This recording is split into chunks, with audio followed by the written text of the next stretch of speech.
No niin, nyt ollaan täällä menossa seuraavalle pisteelle ja mennään tänne Kivra Oyn pisteelle. Moikka Ilari. Moi, kiva tavata. Kerro vähän, että mikä on digipostipalvelu Kivra?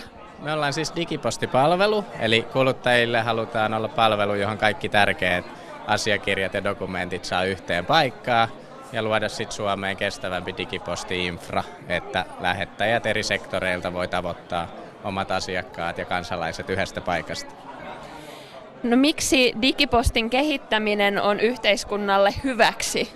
No, meidän juuret tulee Ruotsista ja siellä meillä on nyt jo 6 miljoonaa ruotsalaista käyttäjää. Ja se kertoo hyvin, että jos Suomenkin yhteiskunnassa saadaan digiposti, jossa tavoitetaan suuri osa väestöstä, niin yhtäkkiä meillä on täysin paperiton ja turvallinen infrastruktuuri, minkä kautta voidaan vastuullisesti tavoittaa tärkeällä informaatiolla käytännössä kaikki.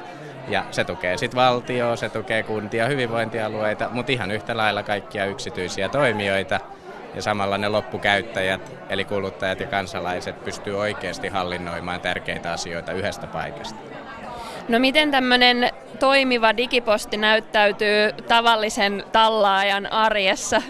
No sitä voisi ajatella, että me voidaan jokainen vähän miettiä, että no missä ne on ne lastenpäiväkotipäätökset tai vakuutusasiakirjat tai veropäätökset tai laskut.